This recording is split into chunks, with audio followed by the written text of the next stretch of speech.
ತುಂಬಾ ಚೆನ್ನಾಗಿದೆ. ಎಷ್ಟು ಹಾರ್ಡ್ ವರ್ಕ್ ಹಾಕಿದ್ದಾರೆ ರಿಷಬ್ ಸರ್ ಇರ್ಬೋದು, ಹೊಂಬಾಳೆ ಪ್ರೊಡಕ್ಷನ್ಸ್ ತುಂಬಾ ಚೆನ್ನಾಗಿ ಮಾಡಿದ್ದಾರೆ. ನಮ್ಮ ಕನ್ನಡ ಸಿನಿಮಾ ಬೇರೆ ಲೆವೆಲ್, ಇವಾಗ ಹಾಲಿವುಡ್ ಲೆವೆಲ್ ಅಲ್ಲಿ ಬಂದಿದೆ. ನಮ್ಗೆ ತುಂಬಾ ಖುಷಿ ಆಗ್ತದೆ. All the best Hombale team.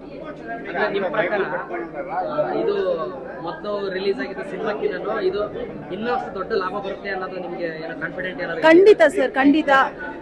ನಾವು ಕಾಂತಾರ ಫಸ್ಟ್ ಏನು ನೋಡಿದ್ವಿ, ಇದನ್ನ ಬೇರೆ ಲೆವೆಲ್ಗೆ ತಗೊಂಡಿದ್ದಾರೆ. ಮೇಕಿಂಗ್ ಇರ್ಬೋದು ಎಲ್ಲ ತುಂಬಾ ಚೆನ್ನಾಗಿದೆ ಸರ್. ತುಂಬಾ ಖುಷಿ ಆಯ್ತು ನೋಡಿ, ನಮ್ಮ ಕನ್ನಡ ಸಿನಿಮಾ ಈ ಲೆವೆಲ್ಗೆ ನಾವು ನೋಡ್ತಾ ಇದೀವಿ. ತುಂಬಾ ಖುಷಿ ಆಯ್ತು. ಚೆನ್ನಾಗಿದೆ ಸರ್ ಮೂವಿ. ನಿಮ್ಗಳಿಗೆ ಇಷ್ಟ ಆದ್ರೆ, ಯೂತ್ಗೆ ಇಷ್ಟ ಆದ್ರೆ ಈ ಮೂವಿ ಎಲ್ರಿಗೂ ಇಷ್ಟ ಆಯ್ತು ಅಂತ ಅನ್ಸುತ್ತೆ ಸರ್. ಯೂತ್ ತುಂಬಾ ಚೆನ್ನಾಗಿದೆ ಸರ್. ನಾವು ಏನು ಎಕ್ಸ್ಪೆಕ್ಟ್ ಮಾಡ್ಕೊಂಡ್ ಬಂದಿದ್ವಿ ಅದಕ್ಕೂ ಮೀರಿದಂತ ಆಕ್ಟಿಂಗ್ ಮಾಡಿದ್ದಾರೆ ರಿಷಬ್ ಸರ್ ಅವರು. ತುಂಬಾ ಚೆನ್ನಾಗಿದೆ ಸರ್. ಮೂವಿ ತುಂಬಾ ಚೆನ್ನಾಗಿದೆ. ರಿಷಬ್ ಶೆಟ್ಟಿ ಆಕ್ಟಿಂಗ್ ಅಂತೂ ಅಲ್ಟಿಮೇಟ್, ಗೂಸ್ ಬಂಪ್ಸ್ ಬರುತ್ತೆ. ತುಂಬಾ ಚೆನ್ನಾಗಿದೆ ಮೂವಿ. ರುಕ್ಮಿಣಿ ವಸಂತ್ ಆಕ್ಟಿಂಗ್ ಅಂತೂ ಅಲ್ಟಿಮೇಟ್. ಅವ್ರನ್ನ ವಿಲನ್ ಪಾತ್ರದಲ್ಲಿ ನೋಡಿ ತುಂಬಾ ಖುಷಿ ಆಯ್ತು ಒಂಥರ. It was so exciting. And ಜೈ ಚಾಮುಂಡಿ, ಜೈ ಪಂಜುರ್ಲಿ. ಮೊದಲನೇದಾಗಿ ನಾನು ಹೇಳೋದು, ಹೊಂಬಾಳೆ ಅವ್ರಿಗೆ ನಾನು ಕಂಗ್ರ್ಯಾಚುಲೇಷನ್ ಹೇಳ್ತೀನಿ. ಕಾರಣ ಏನಂದರೆ ಪ್ರೊಡಕ್ಷನ್ ವ್ಯಾಲ್ಯೂಸ್. ನಾವು ಯಾವಾಗಲೂ ಕೂಡ ನಮ್ಮಲ್ಲಿ ಬಜೆಟ್ ಇಲ್ಲ, ನಮ್ಮ ಕೈಯಲ್ಲಿ ಮಾಡೋಕ್ಕಾಗಲ್ಲ ಅಂತದ್ದಕ್ಕೆ ನಮ್ಮನ್ನು ನಮ್ಮ ಇಂಡಸ್ಟ್ರಿ ತುಂಬ ಚಿಕ್ಕದಾಗಿ ನೋಡೋರು. ಬಟ್ ಇತ್ತೀಚಿನ ದಿನಗಳಲ್ಲಿ ಅದು ಸ್ವಲ್ಪ ಕಡಿಮೆ ಆಗಿತ್ತು. ಬಟ್ ಈ ಸಿನಿಮಾದಲ್ಲಿ ಪರಿಪೂರ್ಣವಾಗಿ ತೃಪ್ತಿ ಆಗುತ್ತೆ. ಕಾರಣ ಒಂದೊಂದು ಶಾಟು ಕೂಡ ತುಂಬ ಟೈಮ್ ತಗೊಂಡು ತುಂಬ ಚೆನ್ನಾಗಿ ಮಾಡಿದ್ದಾರೆ. ಎಂಟೈರ್ ಟೀಮ್ಗೆ, ವಿಜಯ್ ಸರ್ಗಿರ್ಬೋದು ಮತ್ತು ರಿಷಬ್ ಸರ್ಗಿರ್ಬೋದು, ಎಲ್ರಿಗೂ ಕೂಡ ಟೋಟಲ್ ಕಾಂತಾರ ಈ ದಂತಕಥೆ, ಕನ್ನಡ ಚಿತ್ರರಂಗಕ್ಕೆ ಇದೊಂದು ದಂತಕಥೆ ಆಗುತ್ತೆ. ಮೇಕಿಂಗಲ್ಲಿ ಇರ್ಬೋದು, ಸಿನಿಮಾ ಪ್ರೊಡಕ್ಷನ್ ರಿಲೀಸ್ ಇರ್ಬೋದು, ಇಲ್ಲ ಖಂಡಿತ 100% ನೀವೆಲ್ಲ ಬಂದು ಥಿಯೇಟ್ರಿಗೆ ಬಂದು ಈ ಸಿನಿಮಾ ನೋಡಿ. ಈ ಏನು ದಸರಾ ಹಾಲಿಡೇಸ್ಗೆ ಒಂದು ಬೆಸ್ಟ್ ಸಿನಿಮಾ ಕೊಟ್ಟಿದ್ದಾರೆ ಹೊಂಬಾಳೆ ಅವರು. ಒಳ್ಳೇದಾಗಲಿ ಎಂಟೈರ್ ಟೀಮ್ಗೆ. ಇದುವರೆಗೂ ಬಂದಿರೋಂಥ ಸಿನಿಮಾಗಳ ಎಲ್ಲಾನು ಹಿಂದಕ್ಕೆ ಇದು ದೊಡ್ಡ ಮಟ್ಟದ ಸಕ್ಸಸ್ ಕೊಡುತ್ತೆ ಅಂತ ನಿಮ್ಗೆ ಏನಾದ್ರು ಕಾನ್ಫಿಡೆಂಟ್? ಖಂಡಿತ. ಬಿಕಾಸ್ ಏನಕ್ಕೆ ಅಂತಂದರೆ ಇದು ಬಂದು ನಾವು ರೆಗ್ಯುಲರ್ ಫಾರ್ಮೆಟ್ ಸಬ್ಜೆಕ್ಟ್ ಅಲ್ಲ. ಇದು ಬಂದು ಎಲ್ಲರಿಗೂ ಗೊತ್ತಿಲ್ಲದೆ ಇರ್ತಕ್ಕಂಥ ವಿಚಾರ. ಇದು ಕೆಲವು ಜನಕ್ಕೆ ಗೊತ್ತಿರ್ತಕ್ಕಂಥ ಒಂದು ವಿಚಾರ ಆಗಿರೋದ್ರಿಂದ ಆ ವಿಚಾರ ಇವತ್ತು ವರ್ಲ್ಡ್ ವೈಡ್ ಅದನ್ನು ತಗೊಂಡೋಗ್ತಾ ಇದ್ದಾರೆ.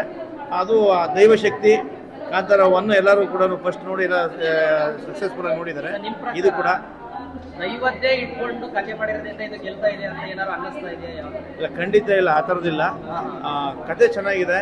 ಅದರ ದೈವದ ಒಂದು ವಿಚಾರ ಏನಿದೆ ಅದು ಜನಗಳಿಗೂ ತುಂಬ ಇಷ್ಟ ಆಗಿದೆ. ಹಾಗಾಗಿ ರಿಷಬ್ ಶೆಟ್ಟಿ ಅವರು ತುಂಬ ಹಾರ್ಡ್ ವರ್ಕ್ ಮಾಡಿದ್ದಾರೆ. ನಿಜವಾಗ್ಲೂ ಹೇಳ್ತೀನಿ, ಸೊಗಡು. ಡೆಫಿನೆಟ್ಲಿ ಹೇಳ್ಬೇಕಂದ್ರೆ ಇದು ನಮ್ಮ ನೆಲದ ಕತೆ, ಇಡೀ ಜಗತ್ತಿಗೆ ತೋರಿಸ್ತಾ ಇದ್ದಾರೆ.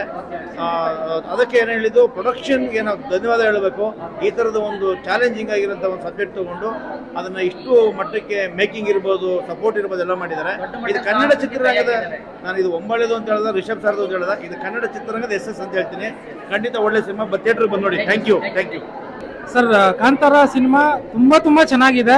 ಪ್ರತಿಯೊಬ್ಬರದು ಡೆಡಿಕೇಶನ್ ಎದ್ದು ಕಾಣಿಸ್ತಾ ಇದೆ. ರಿಷಬ್ ಸರ್ ಅಲ್ಟಿಮೇಟ್ ಆಗಿ ಮಾಡಿದ್ದಾರೆ. ತುಂಬಾ ಚೆನ್ನಾಗಿದೆ. ಮತ್ತೆ ದಸರಾ ದಿನ ಇವತ್ತು ಸಿನಿಮಾ ಪ್ರೀಮಿಯರ್ ಶೋ ಆಗಿದೆ. ಆ ಚಾಮುಂಡಿ ಅವತಾರ ಹಬ್ಬ ಮೈಯೆಲ್ಲ ಮೈ ಜುಮ್ ಅನ್ನತ್ತೆ. ಪ್ರತಿ ಕ್ಷಣಕ್ಕೂ ಒಂದೊಂದು, ಪ್ರತಿ 10 ನಿಮಿಷಕ್ಕೆ 15 ನಿಮಿಷಕ್ಕೂ ಒಂದೊಂದು ಮೈಯೆಲ್ಲ ಜುಮ್ ಅನ್ನತ್ತೆ. ಒಂದೊಂದು ಟ್ವಿಸ್ಟ್ ಮೇಲೆ ಟ್ವಿಸ್ಟು ತುಂಬಾ ಚೆನ್ನಾಗಿದೆ. ಇಲ್ಲ ಸರ್, ನಾನು ಈ ಸಿನಿಮಾದಲ್ಲಿ ಮಾಡಿಲ್ಲ. ಇಲ್ಲ, ನನ್ನ ಇನ್ವೈಟ್ ಮಾಡಿದ್ದು. ತುಂಬಾ ಚೆನ್ನಾಗಿ ಬಂದಿದೆ. ಅಲ್ಟಿಮೇಟ್ ಆಗಿದೆ. ಎಲ್ಲರೂ ಬಂದು ದಯವಿಟ್ಟು ಕನ್ನಡ ಸಿನಿಮಾ, ನಮ್ಮ ಮಣ್ಣಿನ ಸಿನಿಮಾ, ನಮ್ಮ ಕತೆ, ಮತ್ತೆ ಮೇಕಿಂಗ್ ಅಂತೂ ಅಲ್ಟಿಮೇಟ್ ಆಗಿದೆ. ಬೇರೆ ಭಾಷೆಗಳಲ್ಲಿ ಮಾಡ್ತಾ ಇದ್ರು ಇಷ್ಟು ದಿನ, ಈಗ ಬಂದು ತೊಡೆ ತಟ್ಟಿ ಹೇಳ್ಬೋದು. ಬಂದು ನೋಡಿ ಕಾಂತಾರ ಸಿನಿಮಾ ಹೇಗಿದೆ ಅಂತ. ಅಲ್ಟಿಮೇಟ್ ಸರ್, ಅಲ್ಟಿಮೇಟ್ ಆಗಿದೆ. Thank you. ಇದು ಕಾಂತಾರ ಒಂದು ದಂತಕಥೆ ಅನ್ನೋದಕ್ಕಿಂತ ಕನ್ನಡ ಸಿನಿಮಾ ಚಿತ್ರರಂಗಕ್ಕೆ ಇದೊಂದು ದಂತಕಥೆ. ಫಸ್ಟ್ ಆಫ್ ಆಲ್ ನಾವು ಬೆಂತಟ್ಕೋಬೇಕಂತ ಕನ್ನಡಿಗರು ಸಿನಿಮಾ ಮಾಡಿ ಇಡೀ ವರ್ಲ್ಡ್ ವೈಡ್ ರಿಲೀಸ್ ಆಗಿ ಇದು ನಮ್ಗೆ ಅಷ್ಟು ಖುಷಿ ಕೊಡ್ತಾ ಇದೆ.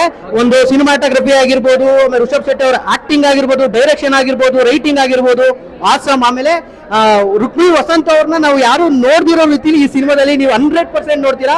ದಯವಿಟ್ಟು ಎಲ್ಲರೂ ಚಿತ್ರಮಂದಿರಕ್ಕೆ ಬಂದು ಈ ಸಿನಿಮಾಗಳನ್ನ ನೋಡಿ. Thank you.